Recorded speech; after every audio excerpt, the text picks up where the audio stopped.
Pernah nggak sih kamu merasa capek banget ngurusin hidup orang lain, tapi hidupmu sendiri malah terasa jalan di tempat?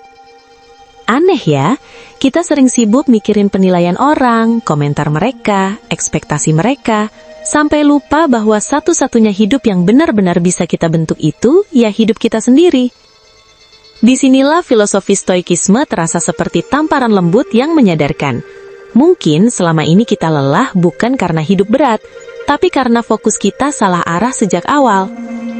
Stoikisme mengajarkan satu prinsip yang kelihatannya sederhana, tapi efeknya dalam banget.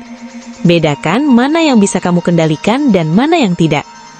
Kedengarannya klise, tapi coba jujur, berapa banyak energi kamu habis hanya untuk memikirkan opini orang, masa lalu, atau kemungkinan buruk yang bahkan belum tentu terjadi? Fokus pada diri sendiri bukan berarti egois, tapi berarti kamu akhirnya bertanggung jawab penuh atas hidupmu sendiri. Langkah pertama adalah menyadari batas kendali. Stoik percaya bahwa pikiran, pilihan, dan sikap adalah wilayah kekuasaanmu. Sementara cuaca, reaksi orang, masa lalu, dan keberuntungan bukan. Begitu kamu benar-benar memahami batas ini, ada rasa lega yang sulit dijelaskan. Kamu berhenti memaksa dunia mengikuti maumu dan mulai mengarahkan energi ke hal yang benar-benar bisa kamu bentuk, dirimu sendiri. Saat kamu berhenti mencoba mengendalikan hal di luar dirimu, fokusmu otomatis menguat. Bayangkan energi mentalmu seperti baterai. Selama ini baterainya bocor karena kamu pakai buat hal yang tak bisa diubah. Begitu kebocoran itu ditutup, daya yang tersisa terasa besar. Tiba-tiba kamu punya tenaga untuk belajar, memperbaiki diri, dan mengasah kemampuan yang sebelumnya terasa mustahil dilakukan. Langkah kedua adalah melatih dialog batin. Cara kamu berbicara pada dirimu sendiri menentukan kualitas fokusmu. Jika isi kepalamu penuh kritik, perbandingan, dan keraguan, maka perhatianmu akan mudah goyah. Stoikisme mendorong kita untuk jadi pengamat pikiran, bukan korban pikiran. Saat pikiran negatif muncul, kamu tidak perlu melawannya keras-keras, cukup sadari, lalu arahkan kembali fokusmu ke tindakan nyata. Menariknya, ketika kamu menguasai dialog batin, dunia luar kehilangan banyak kekuatannya atasmu. Komentar sinis orang tidak lagi menusuk sedalam dulu, bukan karena kamu jadi kebal, tapi karena kamu sadar nilai dirimu tidak ditentukan oleh suara luar. Fokusmu jadi seperti kompas yang menunjuk ke dalam, bukan antena yang terus mencari sinyal persetujuan dari luar. Langkah ketiga adalah menetapkan standar pribadi, bukan standar sosial. Banyak orang merasa gagal bukan karena mereka benar-benar gagal, tapi karena mereka memakai ukuran orang lain. Stoikisme mengajakmu bertanya, apa versimu tentang hidup yang baik? Ketika standar datang dari dalam, kamu tidak mudah goyah.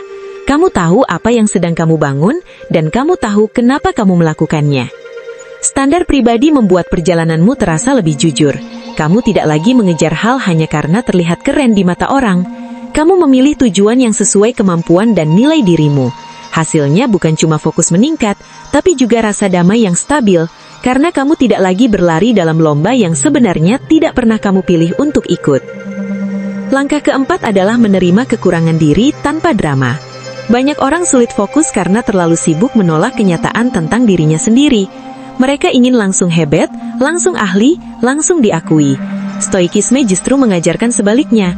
Lihat dirimu apa adanya, tanpa topeng, tanpa pembelaan, tanpa alasan. Dari penerimaan itulah perbaikan yang nyata bisa dimulai. Saat kamu menerima kekuranganmu, kamu berhenti membuang energi untuk berpura-pura. Energi itu sekarang bisa dipakai untuk berkembang. Fokusmu tidak lagi pecah antara ingin terlihat hebat dan takut terlihat lemah. Kamu jadi lebih jernih melihat langkah apa yang harus dilakukan hari ini, bukan mimpi besar yang terlalu jauh sampai membuatmu tidak bergerak sama sekali. Langkah kelima adalah disiplin tindakan kecil. Fokus bukan sesuatu yang muncul karena motivasi sesaat. Fokus adalah hasil kebiasaan yang diulang terus. Stoikisme menekankan pentingnya tindakan sederhana yang konsisten. Bukan langkah besar yang jarang, tapi langkah kecil yang terus ada. Sedikit demi sedikit, tindakan itu membangun identitas baru. Kamu jadi orang yang benar-benar bisa diandalkan oleh dirimu sendiri. Disiplin kecil ini punya efek psikologis yang kuat. Setiap kali kamu menepati komitmen kecil pada dirimu sendiri, percaya dirimu naik. Bukan percaya diri kosong, tapi percaya diri yang punya bukti. Kamu tahu kamu mampu karena kamu sudah melakukannya. Dari situ fokus tumbuh alami, bukan dipaksa. Kamu tidak perlu memotivasi diri berlebihan karena kebiasaanmu sudah berjalan otomatis.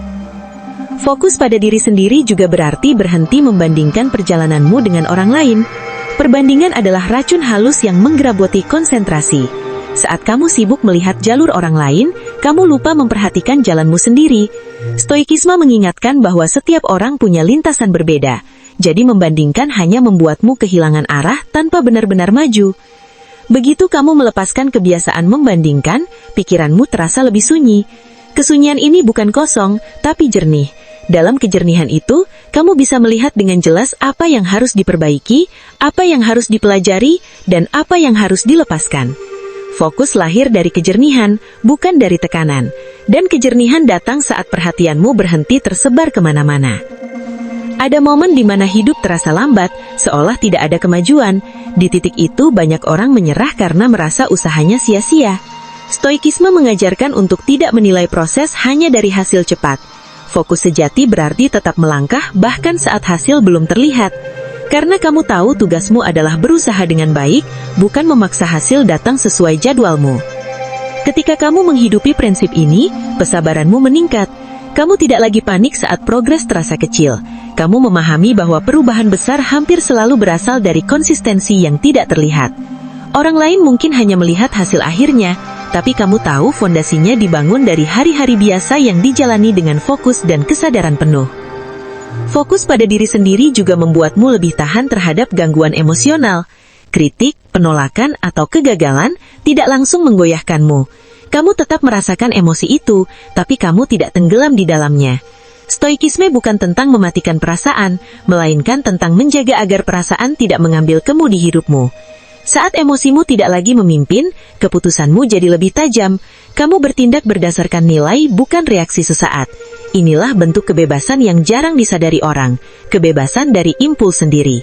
Dan saat kamu bebas dari impuls, fokusmu seperti cahaya senter di ruangan gelap, terarah, stabil, dan mampu menyoroti hal yang benar-benar penting. Menariknya, semakin kamu fokus pada diri dan kemampuanmu, semakin sedikit kamu merasa perlu membuktikan sesuatu pada orang lain. Bukan karena kamu menyerah, tapi karena kamu sudah tidak haus validasi. Kamu tahu nilaimu, kamu tahu prosesmu, dan kamu tahu arahmu. Keteguhan ini memberi aura tenang yang sering disalahartikan sebagai kepercayaan diri alami. Pada akhirnya, stoikisme bukan sekedar filosofi kuno, tapi alat praktis untuk hidup modern yang penuh distraksi. Dunia akan selalu bising, opini akan selalu datangan, dan ekspektasi akan selalu berubah. Tapi jika fokusmu sudah tertanam di dalam, semua kebisingan itu hanya jadi latar, bukan penentu arah hidupmu. Jadi kalau kamu ingin hidup terasa lebih ringan sekaligus lebih kuat, mulai saja dari satu keputusan sederhana. Tarik fokusmu pulang ke dalam diri. Latih 5 langkah itu perlahan tanpa terburu-buru.